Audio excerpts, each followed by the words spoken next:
Cari telespettatori, rieccoci insieme con la CIA di Padova, ma parliamo di un argomento importante, ricordatevelo, domenica 15 dicembre si vota per i consorzi di bonifica. Cosa vuol dire votare per i consorzi di bonifica? È una responsabilità che tutti coloro che pagano i consorzi di bonifica, dalle fascia 1 i cittadini normali, salvo rare eccezioni, fascia 2 i proprietari che hanno un po' di terra in più e anche contadini, e fascia 3 poi importanti proprietari terrieri, hanno questo onere, ma anche è un dovere andare a votare ed esprimersi. Ma per che cosa? Che cosa vuol dire consorzio di bonifica? Che valenza ha per il territorio? L'abbiamo detto più e più volte, ma con i nostri ospiti naturalmente, visto che mancano pochissimi giorni, ribadiremo il concetto e presenteremo anche la novità importante per quest'anno: lista unitaria delle categorie di agricoltori, quindi insieme CIA, Coldiretti, Confagricoltura sono unite, presentano una lista sola, la lista dell'agricoltura, con i vari candidati. Allora, quest'oggi qui con noi non solo Maurizio Antonini, direttore della CIA Veneto e Padova, grazie di essere qui con noi, ben Grazie ritornato. a lei e buongiorno ai nostri telespettatori. Ma anche Davide Bertipaglia, ben ritornato, in veste di candidato consorzio Adige Euganeo. Sì, grazie anche a lei. Perfetto, della CIA però si candida per il consorzio. Allora, riprendiamo un po' le fila del discorso per chi non ci avesse seguito, e comunque siamo ormai agli sgoccioli. Consorzi di bonifica, perché andare a votare? Che utilità hanno? I consorzi di bonifica è un ente strumentale della Regione Veneto, hanno un'importanza, valenza ambientali. I consorzi hanno due mission da progredire, una è l'acqua e l'altro è la bonifica, e quindi una è la bonifica e l'altra è l'irrigazione. Quindi i consorzi sono nel territorio, sono 10 consorzi nel Veneto, 4 di questi consorzi ricadono nella provincia di Padova, e il 15 dicembre si vanno a votare per le liste, ma soprattutto per la nuova governance di questi consorzi, per portarla nei prossimi 5 anni. Quindi il 15 dicembre si andrà a votare per l'assemblea dei consorzi, quindi il 15 dicembre la votazione della nostra lista unitaria, della Coldiretti, CIA Agricoltori Italiani e di Confagricoltura. Quindi agricoltori che si dicono: entriamo nella gestione dei consorzi perché siamo i primi ad esserne coinvolti. Certo, sono comunque 1.500.000 i contribuenti che saranno chiamati nel Veneto a votare per i consorzi di bonifica. Sono tanti.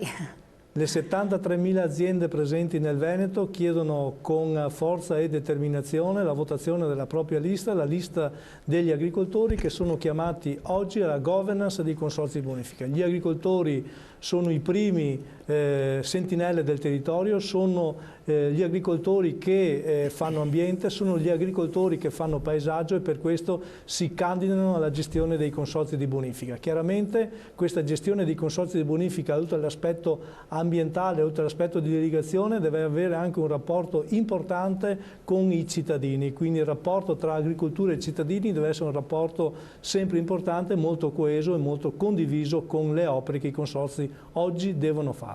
Come si può definire l'elemento di novità che voi vorreste apportare trasversalmente con questa lista unitaria rispetto al passato? Perché magari chi non ha seguito le varie vicissitudini, non sa neanche come vengono gestiti i consorzi, e lo dicevo anche fuori onda, quando non ci sono le disgrazie non se ne parla e non si sa neanche che cosa servono. Quindi l'elemento saliente qual è? L'elemento saliente della lista unitaria è che nelle altre amministrazioni storicamente ogni organizzazione professionale presentava una propria lista, e all'interno della propria lista i propri candidati all'interno dei consorzi. Quindi una gestione divisa, diciamo, sulla gestione dei consorzi. Oggi con la lista unitaria abbiamo progredito su questo, abbiamo messo insieme le 3 organizzazioni più importanti del territorio regionale, e insieme chiediamo ai contribuenti dare fiducia agli agricoltori per la gestione corretta dei consorzi di bonifica. Ecco, sempre questioni tecniche, perché giustamente dopo i telespettatori le vogliono sapere, per sapere dove andare a votare, perché questa è una cosa che ci è stata anche chiesta giustamente, si guarda nella busta che è arrivata a casa dei consorzi di bonifica, giusto? Sicuramente. Perché lì ci deve essere scritto, non è il seggio ordinario della classica scuola elementare che dir si voglia dove si va a votare normalmente, sono altre le sedi, giusto? Ogni consorzio ha inviato a ogni contribuente una busta in cui viene elencato all'interno di questa busta la fascia di appartenenza, e poi ritorniamo sulla problematica della fascia e cosa vuol dire, ma anche e soprattutto il seggio in cui gli agricoltori, i concittadini e i contribuenti devono andare a votare. Generalmente sono all'interno delle amministrazioni comunali, quindi all'interno dei comuni o alle scuole dove che si fa generalmente le votazioni anche politiche. C'è 1 o 2 seggi per comune in base anche al numero dei contribuenti, quindi su ogni comune vi è la possibilità di andare a votare. Ritorno sulle fasce perché è un altro elemento importante.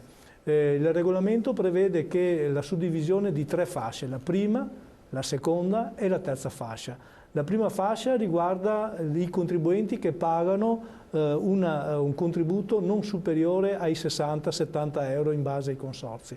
La seconda fascia varia questo contributo dai 70 fino ai 200-250 euro, e la terza fascia i contribuenti che pagano cifre superiori ai 250 euro. Quindi ogni fascia di contribuenza in base al contributo che i concittadini pagano viene incluso all'interno della fascia, e all'interno della fascia ci sono i delegati per l'assemblea consultiva. Perfetto, ecco, perché poi tra l'altro il ruolo è un lavoro anche di equipe che viene realizzato, no? Quindi è un lavoro di squadra e non può essere diversamente. All'interno poi dell'assemblea di consorzi di bonifica fa parte anche i comuni con i propri candidati, fa parte anche la Regione Veneto che esprimerà all'interno dell'assemblea le proprie rappresentanze all'interno di ogni consorzio. Quindi come vedete è un'assemblea molto condivisa con il territorio, comuni, con la Regione e con i propri candidati. Quindi ancora per questo motivo chiediamo con forza che il 15 dicembre sia data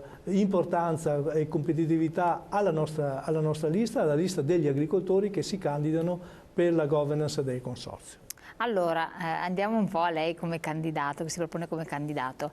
Qui magari chiedo anche della regia se ci mettono in onda la locandina, candidati della CIA Consorzio di Bonifica Adige Euganeo. Davide Bertipaglia, lei è di Anguillara Veneta? Io abito ad Anguillara, sì. Allora, ci racconti un po' il suo percorso, si presenti. Allora, io abito ad Anguillara con la mia famiglia, ho 51 anni, dall'89 sono dipendente di CIA e dal 93 ricopro l'incarico di responsabile di zona della CIA di Este e ultimamente anche della zona di Montagnana. Quindi conosce bene i meccanismi che presiedono, quindi le dinamiche è ben addentro perché ormai le ha recepite tutte. Le dinamiche le conosciamo, la Bassa Padovana è un territorio che è ricco di biodiversità, andiamo dai formaggi dell'Adige alla patata d'Ecco di Anguillara Veneta, ai vini DOP e GT dei Colli Euganei, all'olio di oliva dei Colli, ai bisi di Baone, al prosciutto di Montagnana, cioè stiamo parlando di eccellenze agricole, e quindi per ottimizzare appunto queste eccellenze c'è bisogno di una sicurezza del territorio dal punto di vista idrogeologico, e quindi non a caso siamo candidati appunto per le elezioni del Consorzio di Bonifica. Secondo noi è l'elemento che presidia comunque il territorio, è quell'elemento in più che dà la possibilità, quella sicurezza che garantisce un'agricoltura con la A maiuscola. Infatti, l'area, proprio per spiegare, del Bonifica Adige Euganeo, che zona è, che territori comprende? E quali sono un po' le caratteristiche? È un territorio che copre 80.000 ettari circa, quindi stiamo parlando di una superficie molto grande, che va da Cavarzere, quindi stiamo parlando dei terreni attigui alla laguna di Venezia, fino ai primi comuni del Veronese, quindi è tutta la fascia a sud della provincia di Padova e che ricopre anche parte della provincia di Venezia e parte della provincia di Vicenza e l'inizio anche con qualche comune di Verona. Che è stata coinvolta anni addietro in esondazioni o non è quella zona? Perché c'è da Cavarzere, l'allerta. Le ultime esondazioni risalgono al 2010, parliamo di quella del Frassine. Il tempo vola, però ci sembra ieri. Sono già passati 9 anni, esatto, però nel 2010 siamo stati scottati e l'abbiamo vissuta sulla nostra pelle questo tipo di... E da quella volta sono stati intrapresi lavori anche importanti, quindi sono stati stati ripresi i lavori di messa in sicurezza del territorio, anche se comunque, ripetiamo, problemi all'interno dell'Adige Euganeo ce ne sono. Ricordiamo i problemi dei FAS. Adesso vediamo, adesso analizziamo con calma un po' le varie criticità, le fragilità anche del sistema, e quindi anche dove è importante intervenire e farlo con competenza. Questo è importante. Andiamo pochi secondi in pubblicità, poi ritorniamo con voi.